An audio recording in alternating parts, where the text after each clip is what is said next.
ശശി തരൂർ കേരളത്തിന്റെ മുഖ്യമന്ത്രിയാകാൻ ശ്രമിക്കുന്നുള്ള ചർച്ച ആദ്യമുണ്ടായിരുന്നു. അതിനുശേഷം വലിയ വിവാദങ്ങളിലേക്ക് പോയി, കോൺഗ്രസുമായിട്ടുള്ള പ്രശ്നങ്ങളിലൊക്കെ.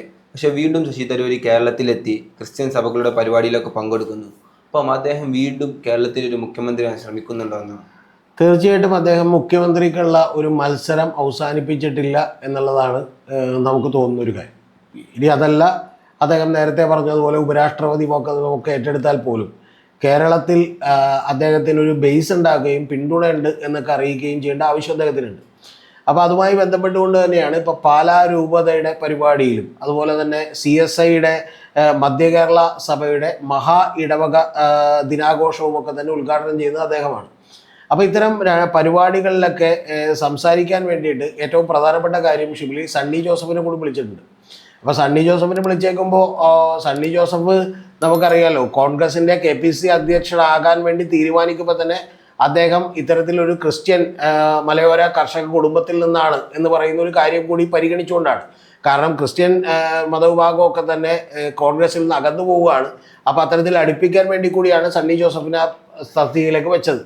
പക്ഷേ അവിടെ പ്രസംഗിക്കുന്നവർക്കൊക്കെ തന്നെ സമയവും തീരുമാനിച്ചിട്ടുണ്ട്. അതാണ് അടുത്ത തമാശ എന്ന് പറയുന്നത്. അവിടെ ഏറ്റവും കൂടുതൽ സമയം സംസാരിക്കുന്നത് മലയോര സഭയുടെ ഈ പറഞ്ഞ മലബാർ, അതായത് സിറോ മലബാർ സഭയുടെ അധ്യക്ഷനായിട്ടുള്ള തട്ടിൽ പിതാവാണ്. തട്ടിൽ പിതാവ് 15 മിനിറ്റ് സംസാരിക്കുന്നുണ്ട്. പക്ഷെ അത് കഴിഞ്ഞാൽ ഏറ്റവും കൂടുതൽ സമയം അനുവദിച്ചിട്ടുള്ളത് തരൂരിനാണ്. തരൂരിന് 10 മിനിറ്റാണ്. പിന്നെ ജോർജ് കുര്യൻ 6 മിനിറ്റാണ്, അദ്ദേഹം കേന്ദ്രമന്ത്രിയാണല്ലോ. അതുപോലെ സണ്ണി ജോസഫിന് 3 മിനിറ്റാണ്. പിന്നെ നമ്മുടെ PC ജോർജിനും അതുപോലെ തന്നെ റോഷി അഗസ്റ്റിനും ഒക്കെ 3 മിനിറ്റുകളാണ് അനുവദിച്ചിരിക്കുന്നത്. അപ്പോൾ കുറച്ചുകൂടി ഒരു VVIP പരിഗണന ശശി തരൂരിന് ക്രിസ്ത്യൻ സഭകൾ കൊടുക്കുന്നു എന്നുള്ളതാണ്. ഇത് കൂടാതെ ഇതിപ്പോൾ അവിടെ സഭകൾ അത്തരത്തിലുള്ള ഒരു പരിപാടിക്ക് ക്ഷണിച്ചു, അത് മാത്രമാണെന്ന് നമുക്ക് വിചാരിക്കാനും പറ്റില്ല. കാരണം ശശി തരൂർ കോട്ടയത്ത് എത്തുമ്പോൾ കോട്ടയത്ത് അദ്ദേഹത്തെ നിരവധി ആളുകൾ കാണാനിരിക്കുന്നു. അതിൽ പ്രധാനപ്പെട്ട ഒരാളെന്ന് പറയുന്നത് ചാണ്ടി ഉമ്മൻ അടക്കമുള്ള ആളുകൾ അദ്ദേഹത്തിൻ്റെ കൂടെ നിൽക്കുന്നു. പല യൂത്ത് കോൺഗ്രസിൻ്റെ നേതാക്കന്മാരും അദ്ദേഹത്തിൻ്റെ കൂടെ ഉണ്ട്. എന്ന് പറഞ്ഞിട്ടുണ്ടെങ്കിൽ ഒരു A ഗ്രൂപ്പിൻ്റെ ഒരു പിന്തുണ കൂടി ശശി തരൂർ നേടിയെടുക്കുന്നു എന്ന് പറയുന്ന ഒരു സംശയമുണ്ട്. ആ സംശയം എന്ന് പറഞ്ഞാൽ, കൃത്യമായി പറഞ്ഞിട്ടുണ്ടെങ്കിൽ A ഗ്രൂപ്പിലെ വലിയ നേതാക്കന്മാർക്ക് ആർക്കും തന്നെ VD സതീശനോടോ അദ്ദേഹത്തിൻ്റെ വിഭാഗത്തോടോ ഒന്നും വലിയ താല്പര്യം ഇല്ല.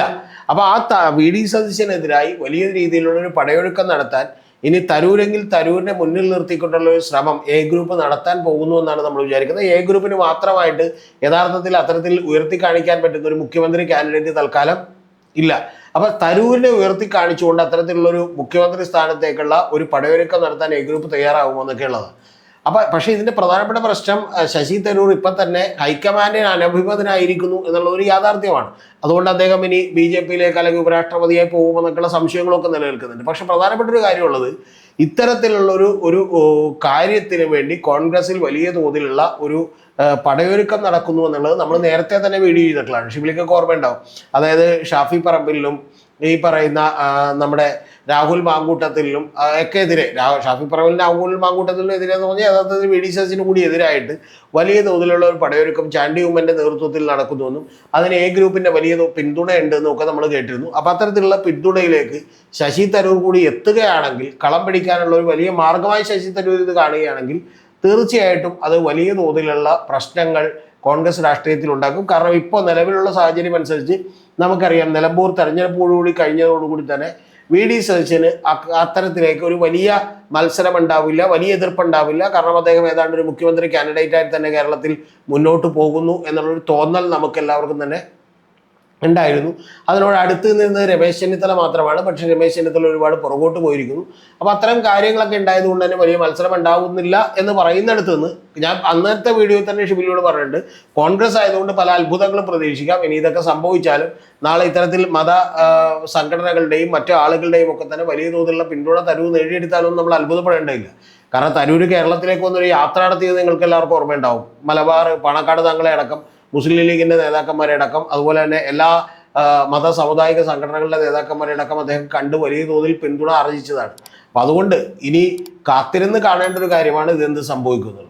ഈ പ്രശ്നങ്ങളൊക്കെ ചർച്ചകൾ നടക്കുമ്പോൾ തന്നെ ഇന്നിപ്പോൾ ഒരു പുതിയ വിവാദം വന്നിട്ടുണ്ട്. പാലോട് രവിയുടെ ഫോൺ സംഭാഷണം പുറത്തു വന്നിട്ടുണ്ട്. അദ്ദേഹം തിരുവനന്തപുരത്തെ DCC പ്രസിഡന്റാണ്.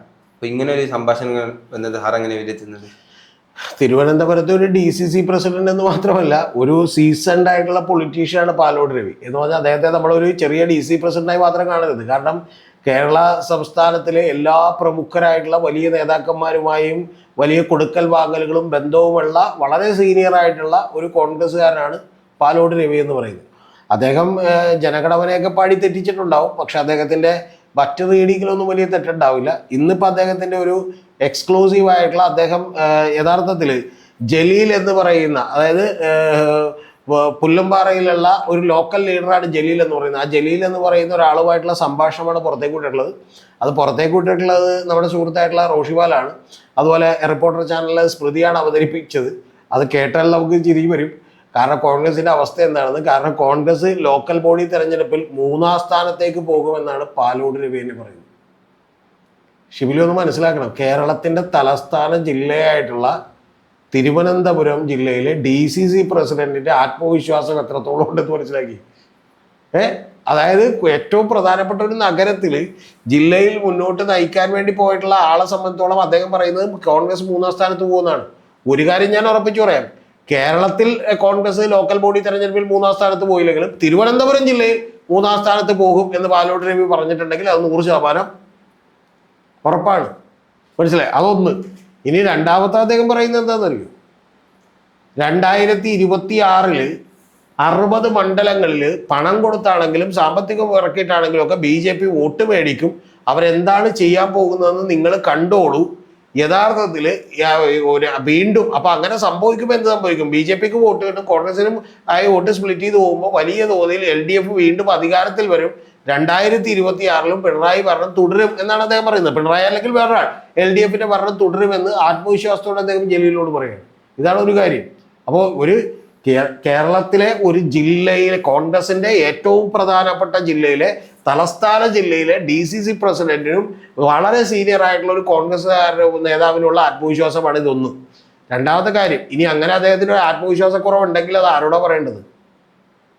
VD സതീശനോടോ അല്ലെങ്കിൽ നാളെ ഇപ്പം സണ്ണി ജോസഫിനോടോ അദ്ദേഹം ഇത് പറയുകയാണെങ്കിൽ കുഴപ്പമില്ല. പക്ഷെ ഇവരറിയേണ്ടത് അവിടുത്തെ തന്നെ പുല്ലുംപാറയിലെ ഒരു ലോക്കലായിട്ടുള്ള ജലീൽ എന്ന് പറയുന്ന ഇദ്ദേഹത്തിന് അടുപ്പുള്ള ആളായിരിക്കും, നേതാവിനോടാണ് ഈ പറയുന്നത്. ഇനി ഇത് ഒരു കെട്ടോട്ടെ. ഇനി അടുത്തത് കോൺഗ്രസിന്റെ കെട്ടുറപ്പില്ല, കാരണം തമ്മിൽ നേതാക്കന്മാർ അങ്ങോട്ട് പാര വെക്കുകയാണെന്നാണ് ഇദ്ദേഹം തന്നെ പറയുന്നത്. ആ പാര വെക്കുകയാണെന്ന് ഇദ്ദേഹം ഇത് ജലീലിനോട് പറയണമെങ്കിൽ ജലീലിൽ അദ്ദേഹത്തിന് ഒരു വിശ്വാസം ഉണ്ടാവുമല്ല, ഇല്ലേ? ആ ജലീൽ എന്ത് ചെയ്തേക്കണത്? ഇത് വോയിസ് എന്ത് ചെയ്തു, റെക്കോർഡ് ചെയ്തിട്ട് നേരെ ചാനലിൽ കൊടുക്കുകയാണ് ചെയ്ത. അപ്പോൾ കോൺഗ്രസിന്റെ അവസ്ഥ എന്തായിരിക്കും? ഒരു ജില്ലയിലെ ഏറ്റവും വലിയ നേതാവ്, അതായത് ജില്ല, ഇപ്പൊ CPM ആണെങ്കിൽ ജില്ലാ സെക്രട്ടറി, കോൺഗ്രസിനാണെങ്കിൽ ജില്ലാ പ്രസിഡന്റ്, ആ ജില്ലാ പ്രസിഡന്റിന്റെ അവസ്ഥയാണ്. ഇപ്പൊ കോൺഗ്രസ് എവിടെ എത്തി നിൽക്കുന്നു എന്ന് ആലോചിച്ച് നോക്കി. അതുകൊണ്ട് ശശി തരൂരിനൊക്കെ ഇനിയും കളിക്കാൻ കളങ്ങൾ ബാക്കിയുണ്ട്. പക്ഷെ ഹൈക്കമാൻഡിന്റെ പിന്തുണ ഉണ്ടാവില്ല. പക്ഷെ ആ പിന്തുണ നാളെ ഇവിടുത്തെ സമുദായങ്ങളും അതുപോലെ ക്രിസ്ത്യൻ സഭകളും ഒക്കെ തന്നെ വലിയ തോതിലുള്ള ടഫ് സ്റ്റാൻഡ് എടുത്താൽ ഹൈക്കമാൻഡിന് പോലും വിട്ടുവീഴ്ച ചെയ്യേണ്ടി വരും. അതുകൊണ്ട് മത്സരം കടുക്കുന്നു എന്നുള്ളതാണ് എനിക്ക് ഇതിൽ നിന്ന് മനസ്സിലാവുന്ന ഒരു കാര്യം. അതാണ് നമുക്ക് പാലോട് രവിയും അതുപോലെ തന്നെ ശശി തരൂരും ഒക്കെ നൽകുന്ന സന്ദേശം.